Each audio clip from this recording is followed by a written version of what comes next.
One example of how I followed the conventions of real media texts is when I used the fades to black and the quick paced shots to show the disruption of the equilibrium. This builds suspense and makes the scene more dramatic. The same technique is used in the Ouija trailer, again, building suspense when the alone innocent girl is targeted.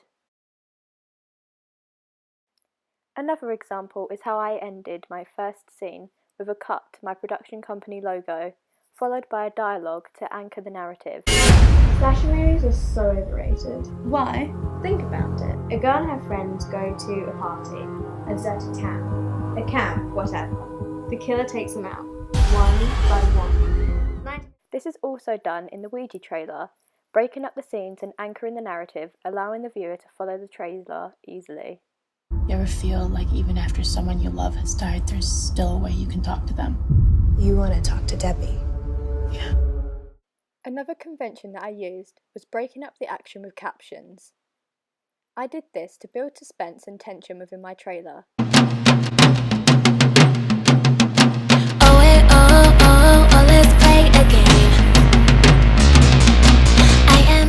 Again, the same technique is used in the Ouija trailer. The captions also give the viewer more of an insight into the narrative of the film, and whilst they also build tension, they help the audience understand what is going on and what the film as a whole might capture. In addition to this, both the Ouija trailer and my trailer include a release time in our captions by having one say, "This Halloween," in order to let the viewer know when the whole film will be released and to convey the horror genre more. Another way that I used real media text to follow conventions is by using high-pitched screams. I did this nearer the beginning of my trailer, however in the Ouija trailer they used it throughout.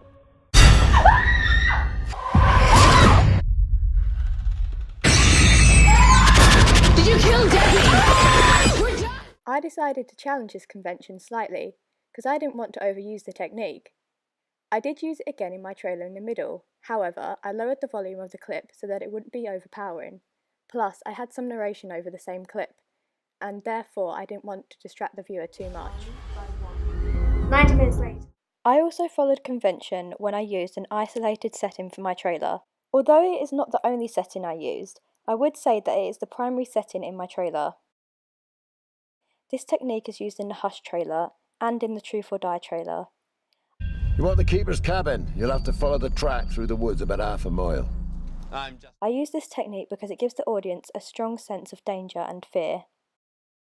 Another example of how I followed conventions of a horror trailer is by having a sinister-like piece of dialogue right at the end before the credits come on. I did this by cutting the music off so that it was just the voiceover on its own. My life is not a game. Yes it is, and I'll tell you when it's over.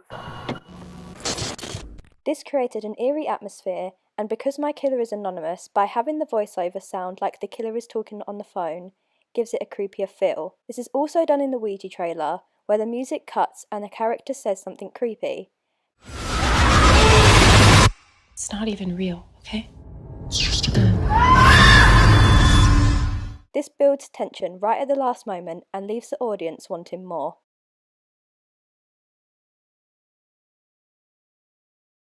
I followed horror movie poster conventions by using a red, white and black colour scheme. I followed this by using a red and white font and having a dark background. I also dressed my characters in grey, black and red to follow the convention. This is also used on the Truth or Die poster, however this poster also uses the colour blue. Another convention is using small titles, generally at the bottom of the poster. I challenged this convention slightly as I did put the title at the bottom of the poster, however I made the font large and bold. The Hush poster and the Truth or Die poster also do this, however the Ouija poster challenges this convention more by having the movie title closer to the top of the page. Another convention of horror movie posters is to include a release date.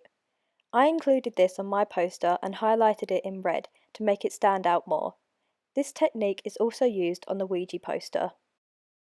I also followed convention by having my photo for my poster set in low-key lighting. I used this convention as I shot this photo on a gloomy day at around 4 PM during the wintertime. The Hush poster also does this, but more dramatically to intensify the image. Another convention that I followed is the use of one large image to grab the audience's attention. This is called optical focus.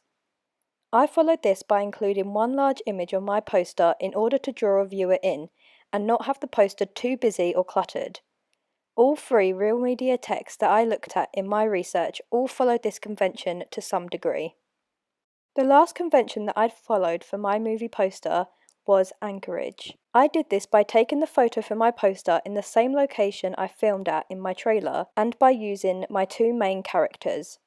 All three real media texts do this too. For example, the Hush poster uses the two main characters. The Ouija poster uses an image of a Ouija board. Come on, you guys, who's doing that? Sarah, cut it out. I'm not pushing it.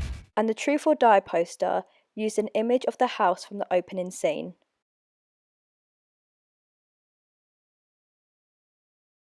One example of how I followed horror magazine front cover conventions is by putting emphasis on the main character, generally using a close-up or mid-shot. I used a mid-shot in my front cover, just like the Scream magazine. One other convention of magazine front covers is to have the masthead at the top of the page. I followed this convention by placing my masthead at the top of the page and making it big and bold. This is done on all three real media texts that I looked at in the research stage of my project.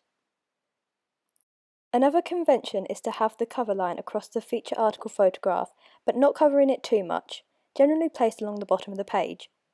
I placed my cover line, which was the title of my trailer, across my feature article photograph, and I also had it running along the bottom of the page. Again, Scream magazine also followed this convention. The last convention that I followed for my front cover was to have the plugs flush left and right of the page. I ensured that my plugs were flush left and right, and I also made sure that they did not cover the feature article photograph. This is used on the horror magazine front cover, however the plugs on that page do cover the feature article photograph a little. To conclude, I have followed horror conventions closely for my trailer, poster and front cover. I challenged a couple of conventions to please my demographic and to make my products stand out.